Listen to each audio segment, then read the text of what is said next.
대한민국 최고 축구 예능 채널 이스타TV K리그가 드디어 개막합니다. 네.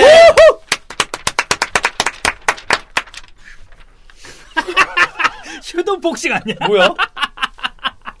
아니, 좋다고. 아, 예.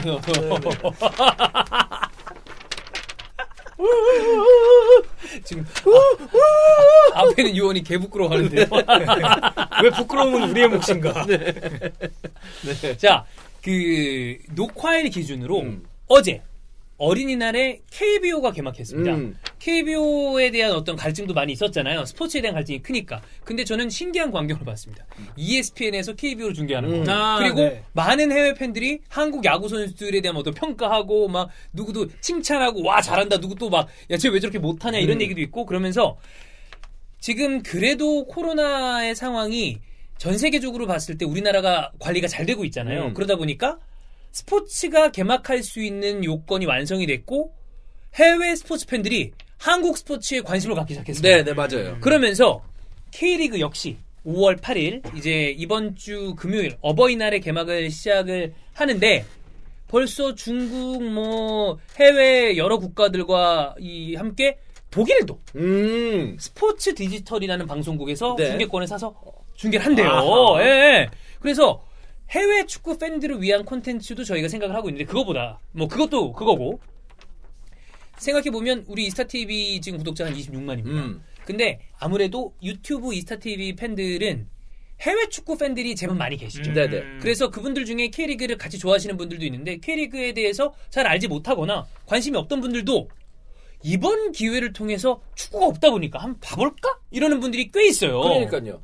저는 사실 뭐 해외 축구 팬이 뭐 유입된다? 저는 그거는 생각을 안 하고 있고요. 어차피 그쪽 개막하면 다 관심 그쪽 쏠릴 거니까. 네. 근데 그동안 십몇 년 전부터 박지성을 필두로 해외 축구 팬들이 이제 폭발적으로 늘어났잖아요. 그 팬들을, K리그도 재밌구나. 그치. K리그도 볼만하구나. 유입시키는 게 저는 좀 가장 중요하지 않나라는 생각입니다. 네. 생각해보면 덕현이도 해외 축구 전에 K리그 팬이었잖아요. 아, 그렇죠. 저는 K리그를 먼저 좋아하다가 이제 그 이후에 해외 축구를 좀 유입됐다고 볼 수가 있죠. 북도 치고 그랬나요? 이제 그거는 전용으로 이렇게 탐치는 게 어려워요. 네. 그래서 그거는 진짜 원래 전용으로 북치시는 분들 따로 있잖아. 네, 하시는 분들이 있고, 근데 이제 그 N석은 많이 갔죠. 네. 응원석. 어쨌거나 이렇게 이 K리그에 대한 기대가 올라가는 그 와중에 저희 랩추중윤에도 사실 K리그 콘텐츠가 많이 있습니다. 일단 이번 시즌 저랑 주원이 형 현장 중계 갑니다. 네. K리그 1, 2 다 갑니다. 바로 이번 첫 번째 개막 라운드에 포항 대 부산 네. 현장 중계를 가고요. 아프리카 라이브 중계 합니다. K리그를 같이 즐겨주시면 되겠고 유튜브 콘텐츠 있었죠. K리그 특강도 있었고 간헐적으로 업로드가 됐었고요. 그 다음에 히든풋볼.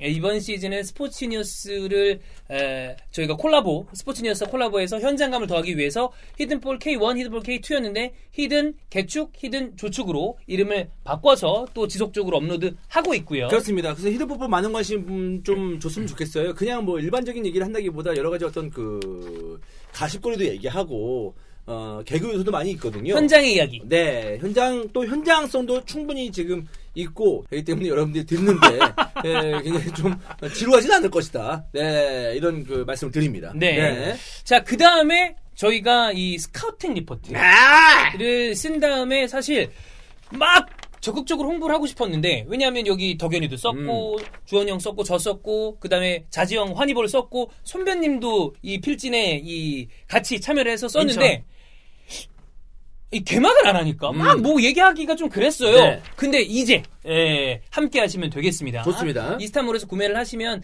저희가 사인을 해서 보내니까 그래서 여러 가지 저희가 만들어내는 콘텐츠와 함께라면 K리그를 입문하시기 좀 편하지 않을까라는 생각에 프리뷰 영상을 개막 라운드를 찍기로 했는데 이거는 코어하게 들어간다기보다 자세한 내용들은 스카우팅 리포트 히든풋볼을 들어보시면 되고 입문자용 프리뷰 이번에 개막 라운드 나 보고 싶은데 뭔지 모르겠다 그러신 분들을 위해서 라이트하게 준비를 해봤습니다. 네, 가볍게. 네. 첫 번째 개막전은 슈퍼컵 성격을 띠는 리그 우승팀 전북 FA컵 우승팀 수원의 대결입니다. 네. 자, 지난 시즌 성적을 한번 체크를 해보죠. 그러니까 지난 시즌 전북 같은 경우에는 굉장히 어렵게 우승을 했었죠. 우승을 했죠. 모라이스 감독이 부임한 이후에 첫 해였었는데 울산이 지속적으로 1위를 하다가 마지막에 좀 주저앉으면서 결국 준우승을 하고 말았고 전북이 진짜 주저앉았죠. 우승을 했고 수원 같은 경우에는 수원이 이렇게 약간 네. 재채기 그러니까 수원 팬들은 너무 답답할 수밖에 없는 네. 수원이 형 재채기 답답하잖아요. 시원하지 않죠?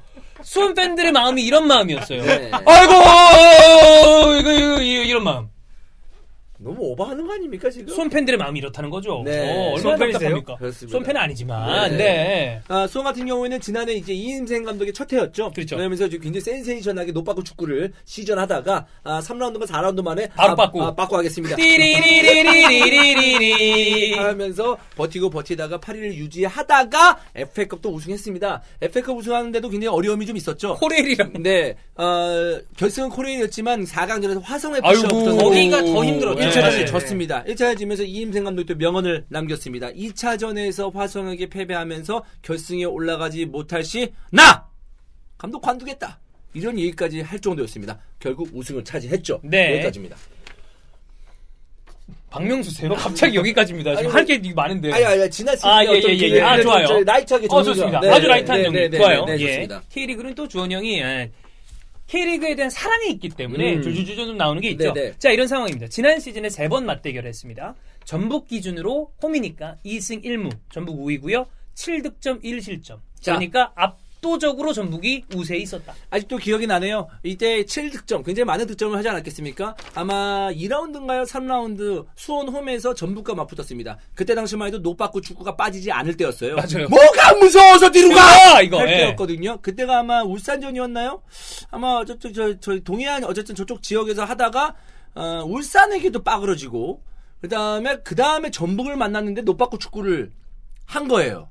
수비 라인에 신인급 선수들 막 집어넣고. 맞아요. 그러면서 전반전에 2대0인가 3대0인가. 그래. 아무튼. 제가 그때 빅본을 갔죠. 네네. 맞나요? 네, 제 기억이 맞죠? 맞습니다. 네. 그때 이제 로페즈가 골른 네. 그 아주 깔끔한 승리를 전북이 했었던 그 경기인데. 그러면서 많은 실점을 했었죠. 네. 그리고 이제 그때 수원이 사실 이제 전세희 선수가 경기 치르다가 부상당하고 이런 악재까지 겹치면서 전체적인 스쿼드 밸런스도 좀 무너졌었어요. 그러면서 전북의 공격력이 와, 이건 폭발이다. 이거 모라이스 믿고 갈 만하다라고 이제 생각을 하게끔 만든 경기였죠. 예, 뒤에 자세한 어떤 그 내용들은 자막으로 얘기가 될 텐데, 소개가 될 텐데, 중요한 건 이겁니다.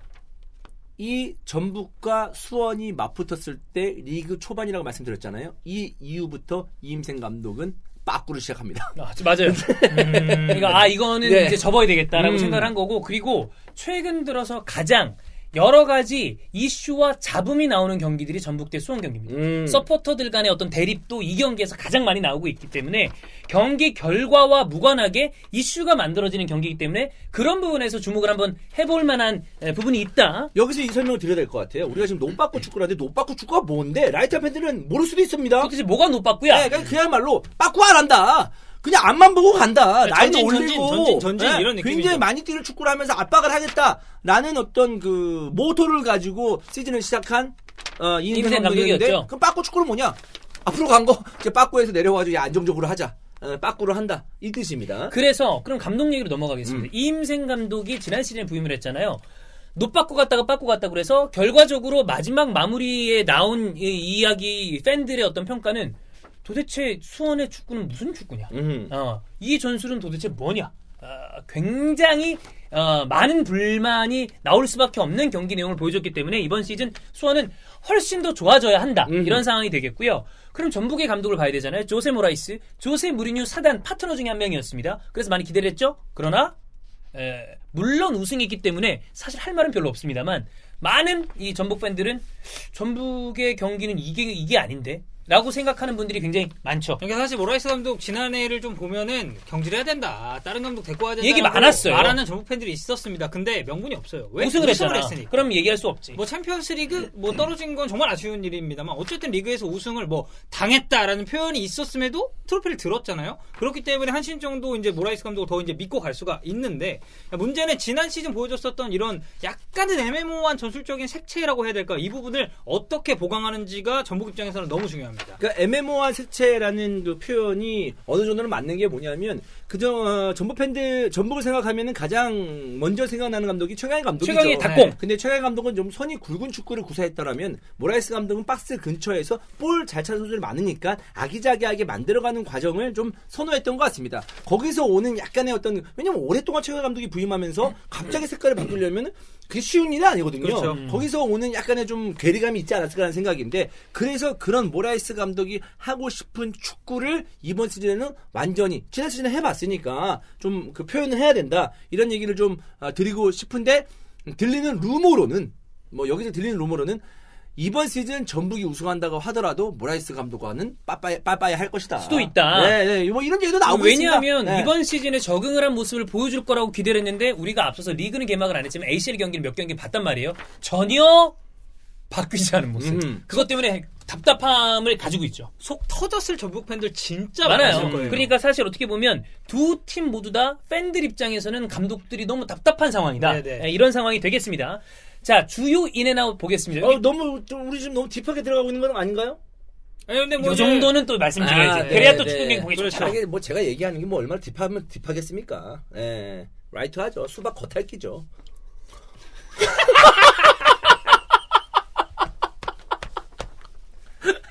한번 다시 해주세요.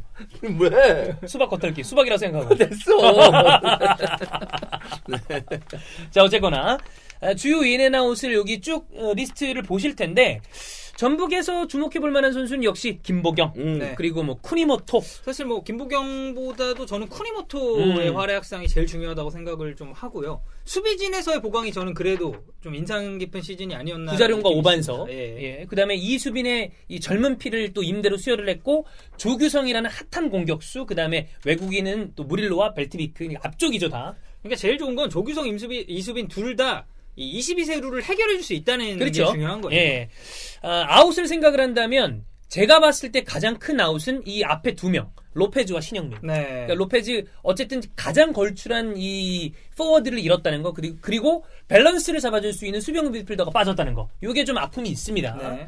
자, 수원 같은 경우에 김건희가 사실 입대했을 때 성적이 괜찮았단 말이에요. 그러니까 김건희 선수는 이제 수원의 희망이었죠. 그렇죠. 근데 사실 그렇게 뭐 기억나는 활약을 해주진 못했어요. 못했었죠. 순간순간 아우 재능은 있다 이런 얘기는 들었지만 기대 대비 많이 아쉬웠죠. 네, 근데 상주 갔을 딱 보니까 좀 남자가 된 것 같아요. 옛날 좀 어린 느낌이었거든. 근데 상남자가 된 느낌이 나서 굉장히 그 수원 공격 라인의 무게감을 더해주지 않을까. 그렇게 해줘야죠. 네, 라는 생각입니다. 그다음에 크르피치, 헨리 이렇게 외국인 선수들도 들어왔고 구자룡이 이제 전북으로 갔으니까 바로 만나게 됐네요. 네네. 그다음에 신세계도 나갔고 대한, 박은익류, 윤용호 그리고 뭐 고명석이나 전세진은 입대를 했습니다. 자, 그러면 베스트 11 만나보시죠. 대한민국 축구의 뿌리 하나원큐 K리그1 2020 디펜딩 챔피언 전북 현대모터스 이번 시즌 예상 베스트 11 살펴보겠습니다. 골키퍼인 송범근, 수비 라인은 백포입니다. 왼쪽부터 김진수, 홍정호, 김민혁, 이용까지. 중원은 신성, 이수빈이 지키고 있습니다. 2선엔 지난 시즌 MVP 김보경, 쿠니모토, 손준호, 한교원, 그리고 최전방입니다. 새로 영입된 벨트비크까지 4-1-4-1 포메이션이 예상됩니다. 주축 서브 자원은 공격수 이동국, 조규성, 미드필더 이승기, 정혁, 수비에 구자룡, 최철순까지, 그리고 골키퍼 이범영, 이렇게 전북 주축 선수들을 살펴봤습니다. 이에 맞서는 원정팀 수원 삼성 블루윙즈. 리그는 아쉬운 성적이었지만 FA컵 우승을 따냈습니다. 골문은 노동건 골키퍼가 지킵니다. 수비라인은 백스리, 왼쪽부터 양상민, 헨리, 민상기, 그 위에 왼쪽부터 홍철, 최성근, 안토니스, 그리고 오른쪽엔 명준재. 1의 자리는 김민우가 버티고 있습니다. 그리고 최전방 투톱엔 지난 시즌 득점왕 타가트, 신성, 오연규가 자리하는 3-4-1-2 포메이션이 예상됩니다. 또 다른 수원의 주력 멤버들, 공격 라인의 크르피치와 염기훈, 그리고 고승범, 구대영, 김태환, 이풍현, 양영모 키퍼까지 이상 수원의 주축 선수들이었습니다. 자, 그럼 우리가 장점 단점을 한번 체크해보죠. 주원영이 생각하는 전북의 장점과 수원의 장점. 그러니까 전북은 매년 똑같아요. 우승권 스쿼드. 그러니까 K리그 우승권이 아니고 아시아 챔피언스 리그 우승권, 아시아 스쿼드다. 네, 이게 장점이라고 볼 수가 있겠고, 김보경과 쿠니모토. 사실 이 두 선수는 전술이 필요 없는 선수거든요. 그러니까 볼을 가지고 있으면 본인이 새로운 전술을 그렇지. 창조해낼 수 있는 선수라고 가능하지. 봐요. 네. 김보경 지난 시즌에 리그 MVP였습니다. 준우승 팀에서 리그 MVP가 나왔어요. 그 정도면은 어느 정도 활약을 했는지 알 수 있는 대목이고, 쿠니모토는 일본 선수입니다. 네, 당연히 알겠죠, 쿠니모토니까요. 네.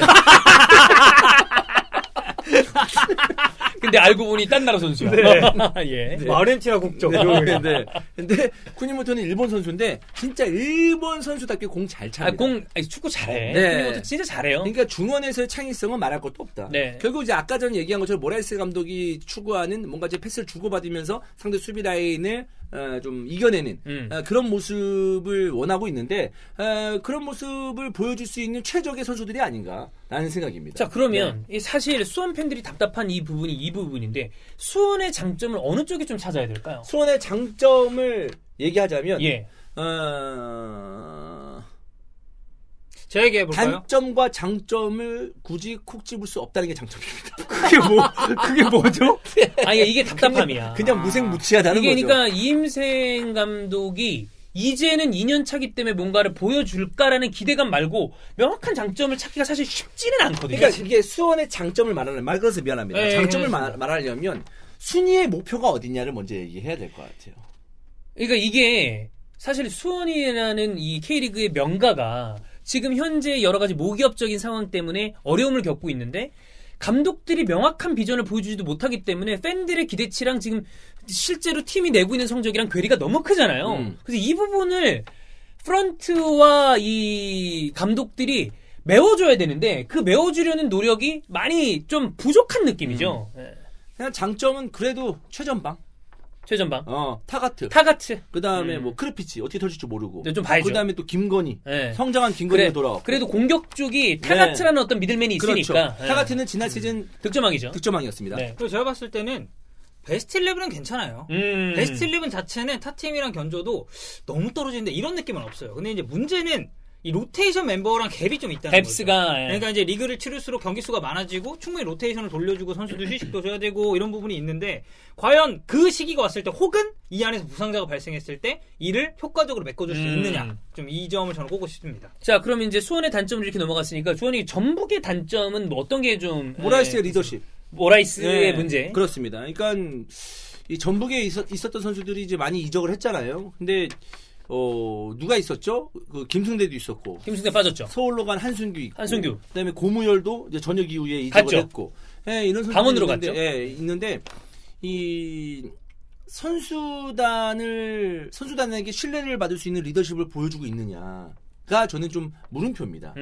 여기저기 흘러나온 얘기를 들어보면은 좀 선수단을 관리하는 데 있어서 너무 좀 미숙하지 않나. 좀 물음표다. 이런 얘기도 좀 나오고 있거든요. 네. 그 신영민의 부재도 조금 이제 걱정이 될 수 있는 부분이에요. 그러니까 신영민의 부재라기보다는 이 모라이스 감독이 이제 4-1-4-1 포메이션을 이제 쓰다 보니까 일자리가 되게 중요해요. 엄청 중요하죠. 중요한데 신영민이 떠난 자리, 신영민 선수도 사실 이제 기량이 조금씩 떨어지고 있는 시점이었으니까 여기에 확실한 수비형 미드필더 한 명이 있었어야 되는데 지금 현실적으로 생각할 수 있는 선수가 정혁. 그리고 이수빈 이 둘이란 말이에요. 야, 근데 정혁은 이제는 사실 나이가 어느 정도 차 있는 선수고 그러니까, 이수빈은 어리고 그 자리에 어울리는 선수가 아니죠. 그러니까 잘해요. 이수빈은 잘하는데 이수빈 선수가 제일 잘했을 때는 옆에 최영준 선수가 있을 때지. 활동량으로 커버를 치고 이수빈 선수가 전체적인 이런 공격에 키를 줬을 때 이때가 중요한데 전북은 이 자리가 한 명이란 말이에요. 그러니까 이수빈 선수로 포화되는 압박이 자연스럽게 예상이 되는데 지난 시즌에 이 일자리에서 전북이 문제점 되게 많이 들어있거든요. 올 시즌에 이수빈이 있는 이 자리를 어떤 식으로 커버할 건지가 정말 중요하다고 봅니다. 그러니까 여기서 이제 설명을 덧붙이자면 정혁은 사실 그동안 주전 선수가 아니었고 그렇죠. 또 이수빈 역시 이제 뭐 전북으로 새로운 팀에 왔는데 또 00년생이야. 또 봐야 되는 선수. 잘하지만 어리죠. 네. 어려요. 그러니까 지금 여기는 아직 0이다. 뭔가 채워지지 않았다라고 봐도 무방합니다. 네. 자, 이렇게 간략하게 이 오늘 개막전에 붙을 두 팀의 포인트를 체크해봤는데 요 정도 머리에 두시고 수원의 단점 얘기 안 하나요? 수원의 단점 아까 이거 로테이션이 좀 약하다. 네. 형이 생각하는 단점 뭐 또 있나요? 염기훈 선수의 가장 뭐 유명한 선수가 염기훈 선수니까. 근데 염기훈 선수는 저도 굉장히 좋아하는 선수인데 한 해 갈수록 나이가 어쩔 수 없거든. 힘들어 보인다. 나이가 좀 많은 게 아니에요. 네. 저보다도 형인데 그렇습니다. 자, 요 포인트를 체크를 하시고 이 경기 보시면 될 것 같습니다. 경기 보시면 되겠습니다. TV로 보셔도 되고요. 아프리카 TV에서도 저희 개막전 중계하니까 함께 와서 즐기셔도 되겠습니다. 자, 다음 경기 울산 대 상주입니다.